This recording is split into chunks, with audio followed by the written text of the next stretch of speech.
¿Qué está ocurriendo en el mundo con los rebrotes de esta pandemia? ¿Podemos evitarlos? Hoy en Pura Ciencia vamos a conversar con el epidemiólogo Daniel López, exdirector de Acción Sanitaria en situaciones de crisis de la Organización Mundial de la Salud y quien vivió en primera línea la pandemia de la gripe AH1N1 en el 2009, la famosa gripe porcina. Daniel López es mexicano, doctor en salud pública de la Universidad Johns Hopkins en Estados Unidos y actualmente vive en Asturias, España, donde asesora al gobierno de la región. Es además un entrevistado permanente en temas COVID-19 en muchos medios del mundo. Doctor López, qué gusto tenerlo hoy en Pura Ciencia. Encantado, mucho gusto. Doctor, en Europa estamos observando un grave aumento de la curva de contagios. ¿Qué ocurrió? Porque uno pensaría que algo habríamos aprendido, ¿no?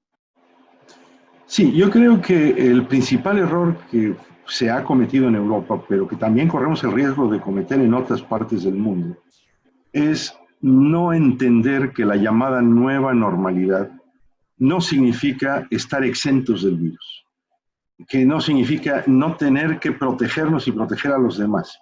El hecho de que hayamos, en el mejor de los casos, abatido las curvas epidémicas, no significa, ni ha significado, ni significó que no estuviese circulando el virus y que no hubiese que mantener la guardia en alto para, por un lado, usar la mascarilla, guardar las distancias físicas, no tener aglomeraciones ni agrupaciones que favoreciesen la transmisión y, por otro lado, en el ámbito sanitario, no significó que pudiésemos o debiésemos reducir nuestra acción en materia de atención primaria, fortaleciéndola, reducir nuestros elementos y mecanismos de vigilancia epidemiológica. Es decir, teníamos que haber mantenido de manera sostenida el rastreo, el diagnóstico precoz, la realización de pruebas PCR y, muy importante en esta pandemia en particular, el aislamiento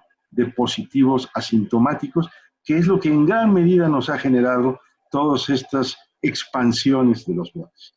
La suma de factores en Europa en los últimos meses de verano, de no tomarnos suficientemente a pecho las medidas, de relajar excesivamente las conductas, de no suprimir las convivencias, sobre todo de grupos humanos, y muy especialmente entre los jóvenes, ha determinado que se dé un repunte con respecto a la ola que vivimos en primavera. Y esto es muy marcado en España, pero está ocurriendo en Francia, está ocurriendo en el Reino Unido, hay más países europeos, Bélgica, por ejemplo, también, que está entrando en esta fase. Y yo creo que eso es un tema que debemos aprender muy bien en todos los países de América Latina. Aún en el escenario de haber doblegado la curva en su fase inicial, no podemos dejar de hacer las cosas que nos permitan mantener a raya al virus. Y no confiarnos de la llegada del verano tampoco, ¿no es cierto, doctor? En lo más mínimo. Yo creo que Europa demuestra eso. Había quien decía, bueno, llegado el verano y con la curva abatida no va a pasar nada. Bueno, llegó el verano, la curva se había abatido en todos los países, se cometió este gran, yo llamaría pecado de soberbia, de pensar que podíamos seguir interactuando como si el virus no existiese, reuniéndonos, haciendo agrupaciones, yendo a terrazas y a chiringuitos y al ocio nocturno, y bueno, empezamos a ver que la mayor parte de los casos venían de las reuniones familiares, de las agrupaciones sociales, de las celebraciones, del ocio nocturno, algunas cosas también ligadas con trabajadores temporales, y evidentemente el factor climático no supuso una reducción de la contagiosidad y de la posibilidad de tener la transmisión. Entonces, mientras no tengamos una herramienta que nos permita realmente poner a raya la capacidad infectiva del virus, como es una vacuna efectiva y segura, vamos a tener que seguir viviendo con estas restricciones que tienen que ver con impedir el contagio entre personas. Y a eso se refería, doctor Christian Drosten, el virólogo que maneja la pandemia en Alemania, cuando dijo hace un par de días que la pandemia no ha hecho más que empezar. Claro, yo creo que Christian Drosten ha señalado con claridad esto que estamos tratando de decir, de no nos confiemos, no pensemos que esto es un ciclo que se dio y se acabó. Es un ciclo que se logró abatir, especialmente por las medidas de confinamiento y reducción de la movilidad, pero que muy rápidamente resurge, repunta como lo ha hecho en los países de Europa. Y sí, vamos, cuando él dice lo peor está por venir, bueno, en cierto sentido tiene razón, porque nos va a pillar esta temporada de otoño e invierno en una situación en donde todavía no hemos abatido totalmente las curvas, estoy hablando del caso de Europa, pero bueno, se puede aplicar también a América Latina. Hablo otoño e invierno en el hemisferio norte, por supuesto. Nos va a venir este escenario en donde todavía estamos teniendo presión asistencial con camas ocupadas, con unidades de cuidados intensivos que van creciendo en ocupación, en un momento en donde vendrá también la gripe estacional. Entonces vamos a tener el efecto sumado o añadido, solapado de las dos patologías. Y bueno, si, esto también no lo sabemos, no tenemos la bola de cristal, pero si el virus se comporta como otros virus respiratorios y tenemos una intensificación, tanto porque vivimos más al interior, tenemos que confinarnos más, estamos en espacios menos ventilados y el virus se transmite más, podemos tener una ola como la que vimos en Europa de marzo a mayo, que sumado al hecho de la gripe, pues puede darnos un escenario muy fuerte. Hombre, quiero creer que hemos aprendido algo, que estamos un poco mejor preparados, que entendemos un poco mejor la patología, su tratamiento, esta dimensión profundamente disruptiva que ha tenido esta pandemia de la transmisión silenciosa, los asintomáticos positivos que pueden transmitir. Entonces, si entendemos todo eso y tomamos bien las medidas, bueno, yo quiero creer que podemos frenar una onda como lo que hubo en marzo a mayo e impedir que tengamos que volver a medidas como el confinamiento total. Pero tenemos que estar preparados para todo mientras no tengamos el instrumento de una vacuna o de una suficiente inmunidad poblacional o de rebaño de grupo que nos proteja de esto. Esto estamos muy lejos de ese escenario. Oiga, doctor, y a su juicio, ¿quién lo ha hecho bien hasta ahora? ¿Hay algún país que lo haya hecho mejor? Bueno, yo creo que hay aspectos de las acciones de algunos países que son positivos y lo han hecho mejor que otros, pero no hay una de estas situaciones en donde uno pueda decir que es todo o nada, que alguien lo hizo muy bien totalmente y todos los demás muy mal. Yo creo que los países o regiones dentro de países, yo vivo en una región dentro de España, en Asturias, que está particularmente mejor que el resto de España porque ha hecho bien muchas cosas. No mucho mejor que Madrid, en todo caso. Notablemente mejor que Madrid y tiene una incidencia en estos momentos que es 7 veces menor, y una presión asistencial que es 8 veces menor, y una positividad a los PCRs que es 8 veces menor. Pero, por poner este ejemplo, y podemos luego hablar de otros países, apostó tempranamente a reforzar la atención primaria, la vigilancia epidemiológica, los rastreadores, a hacer muchas PCRs, sobre todo a desarrollar la capacidad de hacer PCRs, que era limitada, los laboratorios no estaban ahí, los reactivos no estaban ahí, pero desde marzo expandió su capacidad y la triplicó, porque es la clave para aislar los asintomáticos positivos. Y que le apostó también al control de los brotes rápido, efectivo, y al aislamiento de los positivos, acompañado todo de planes de contingencia de la infraestructura hospitalaria, de las unidades de cuidados intensivos. Yo creo que esto tiene que ser un continuo y, bueno, retrasó el ingreso a la escuela 2 semanas, cerró las escuelas antes y, otro factor muy importante, tomó una serie de medidas para blindar en lo posible las residencias geriátricas, que, usted sabe, en el caso de España, han sido particularmente vulnerables y supusieron 20.000 de las 30.000 muertes registradas oficialmente de residentes en residencias geriátricas. Pero más allá de esta región de Asturias, que ha tenido, pues yo diría, un desempeño ejemplar, en América Latina, un país como Uruguay ha tenido muchos mejores resultados. Sí. En el sudeste asiático, especialmente países, bueno, digamos, más que en el sudeste asiático, en Asia como tal, países como Corea han tenido también éxito. Es una combinación de disciplina en las medidas individuales y sociales para la protección, mucha capacidad de rastreo y pruebas y vigilancia epidemiológica, y con todo ello, pues de aislamiento de los positivos. Y usted con su experiencia de décadas en la Organización Mundial de la Salud, ha escrito sobre estos temas. ¿Por qué estábamos tan mal preparados en circunstancias que el 2017 se había vaticinado que podíamos enfrentar una pandemia de este tipo? Yo creo que hemos tenido un problema de infravaloración o subestimación del riesgo real de una pandemia. En parte, el hecho de que la epidemia de H1N1 en el 2019 no tuviese la proporción que tuvo mundialmente, hizo que muchos países bajaran la guardia.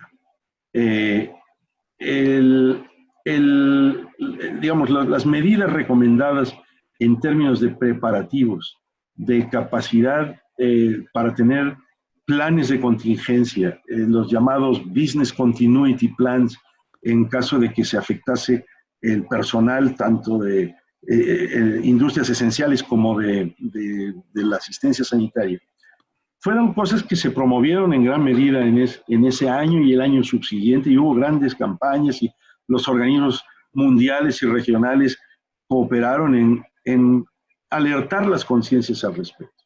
Pero yo pienso que se bajó la guardia después, porque se pensó que, bueno, sí hay que estar preparados, esto puede ser, pero no fue de la intensidad que se nos decía que podía ser. Entonces dejamos colectivamente, mundialmente, de gastar en equipos de protección personal, en reservas estratégicas, en planes de contingencia, en dispositivos de apoyo a la infraestructura sanitaria y en vigilancia epidemiológica y funciones de salud pública. Funciones esenciales de salud pública que hay que desempeñar independientemente de que estemos en una pandemia o no. Entonces, yo creo que en el mundo entero, en distintos grados y en distintas proporciones, quizá un poco menos en algunos países asiáticos, debo decir, que lo que ha ocurrido en Europa o en Norteamérica o en América Latina, bueno, se descuidó la preparación para una potencial pandemia. Está este otro fenómeno en donde a veces se pensaba que las alertas a la pandemia eran o discursos apocalípticos o películas de ciencia ficción. Claro. Y que, bueno, sí, había muchas voces que lo decían, desde Bill Gates hasta Gro Harlem Brundtland en su comisión especial, claro, distintos científicos, pero era como esto de gritar que viene el lobo, pero el lobo nunca venía. Bueno, el lobo se apareció. ¿Y el lobo va a seguir viniendo, doctor, usted cree? O sea, ¿qué posibilidades hay que existan virus parecidos a este coronavirus? Mire, yo creo que es muy importante ver qué ha sucedido en estas últimas 2 décadas, porque hemos tenido saltos de la especie animal a la especie humana de varios virus, desde el VIH inicialmente, hasta el SARS, que fue de la civeta a los seres humanos, hasta el MERS, otro tipo de coronavirus, otra enfermedad por coronavirus, que fue de los dromedarios a las personas, hasta el ébola. Entonces, a ver, si uno lo ve con una perspectiva temporal y no solo fijándose en cada epidemia o pandemia, uno de lo que se da cuenta es de que nuestra forma de civilización que ha arrasado la naturaleza y ha devastado zonas naturales y bosques, y ha roto las fronteras entre especies animales y especies humanas, ha tenido como precio el paso de algunas patologías, especialmente virales, pero podrían ser bacterianas también o parasitarias, de las especies animales a la especie humana.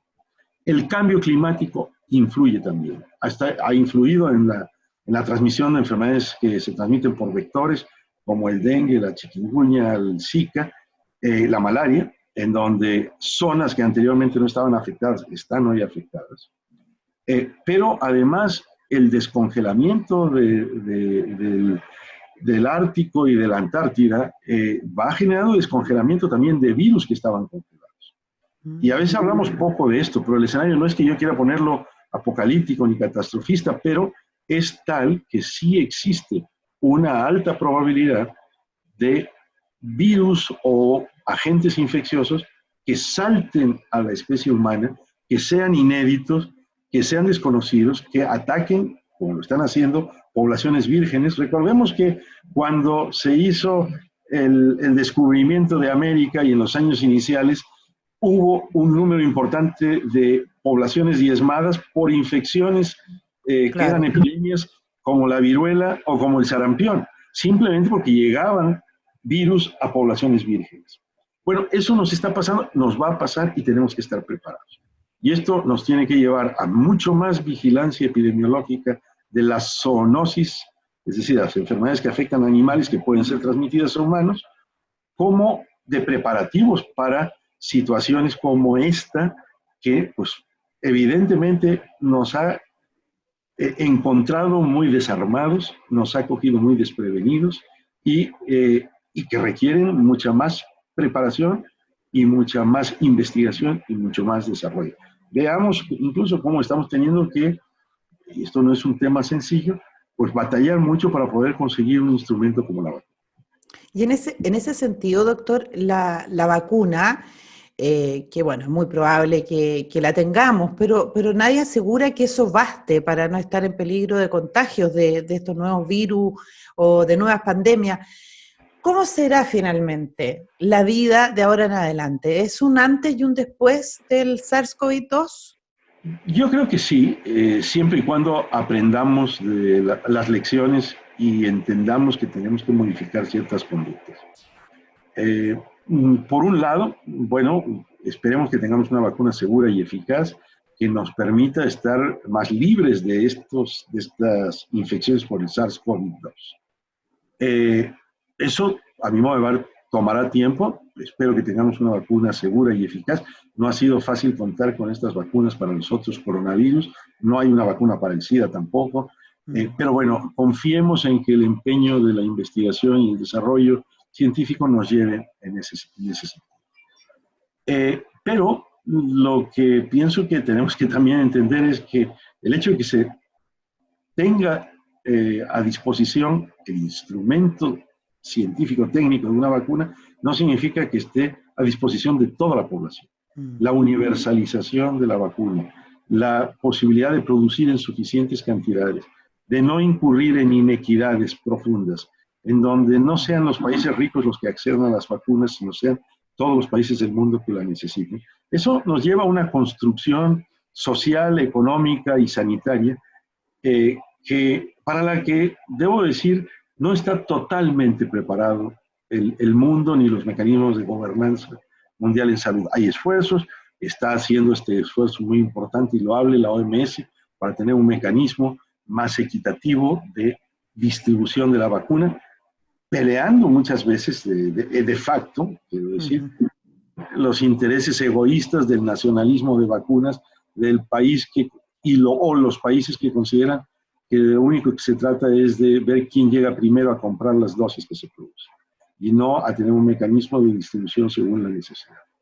Entonces, bueno, esto por un lado es un escenario que no es simple, pero por supuesto que en la medida en que tenemos el riesgo de más pandemias, de más agentes infecciosos, pues yo creo que algunas conductas, tanto de cómo nos relacionamos con la naturaleza, de los mecanismos de protección y mitigación con respecto al cambio climático, del traspaso de las fronteras entre los hábitats habituales de los animales selváticos sobre todo y los humanos, pues vamos a tener que respetarlo más, vamos a tener que repensar también el trabajo presencial, el teletrabajo, el desplazamiento, el consumismo.